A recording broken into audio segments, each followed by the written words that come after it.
Hello नमस्कार दोस्तों, आपका स्वागत है। दोस्तों, यदि आप एफडी में निवेश कर रहे हैं या फिर निवेश करने की सोच रहे हैं तो उससे जुड़ी कुछ जरूरी जानकारी आपको पता होना चाहिए। जैसे कि आपको एफडी में कितना पैसा निवेश करना चाहिए, एफडी में मिलने वाले ब्याज पर टैक्स में छूट कैसे पा सकते हैं, हमें एफडी कब करवानी चाहिए। इसके साथ ही हम अन्य सवालों के जवाब भी इस वीडियो में जानेंगे, इसलिए वीडियो को स्किप ना करें, लास्ट तक जरूर देखें।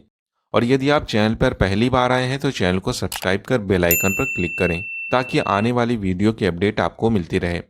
तो चलिए वीडियो को शुरू करते हैं।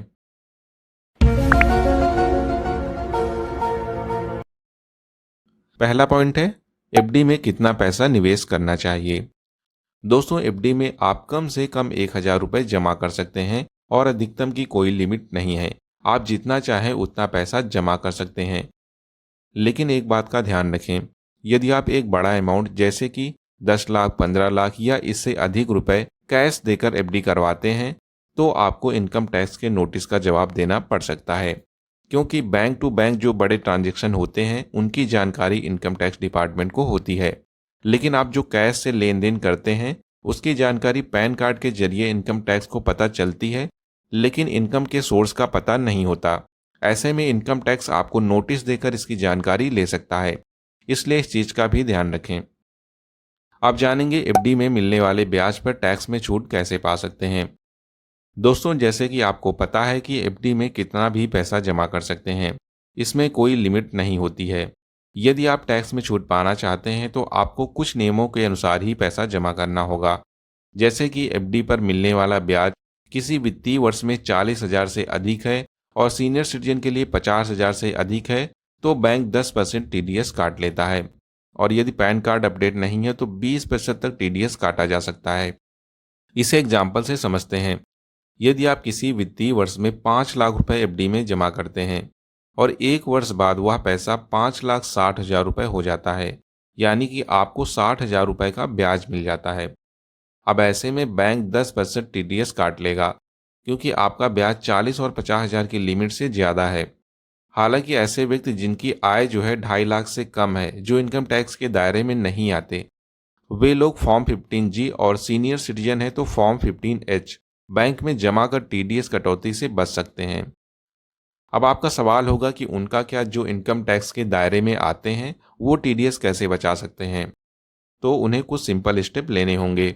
जैसे कि आप अपना पैसा 2 अलग अलग जगह निवेश करें।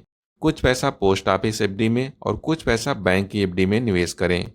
और ध्यान रखें उस पर मिलने वाला ब्याज वित्तीय वर्ष में 40,000 की लिमिट पार ना करे।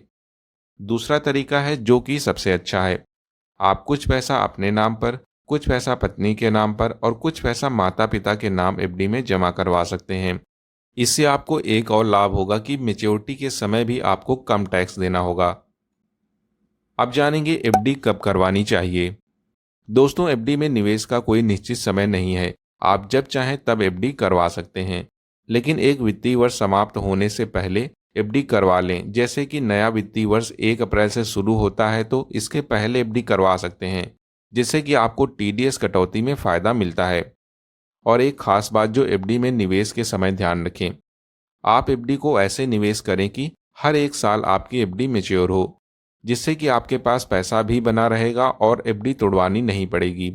इसके साथ ही आप कोशिश करें कि बैंक समय समय पर स्पेशल एफडी देते रहते हैं, जिनकी ब्याज दरें सामान्य एफडी की तुलना में अधिक होती हैं, जिसमें पैसा जमा कर आप अधिक मुनाफा पा सकते हैं।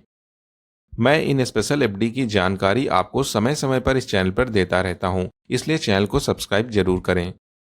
तो दोस्तों, आपने इस वीडियो में जाना कि एफडी में कितना पैसा जमा करना है और कब करना है। इसके साथ ही टीडीएस में छूट कैसे ले सकते हैं इसके बारे में भी जाना। अभी भी आपका कोई सवाल है तो कमेंट कर पूछ सकते हैं। और जानकारी अच्छी लगी है तो वीडियो को लाइक करें, साथ ही चैनल को सब्सक्राइब करें।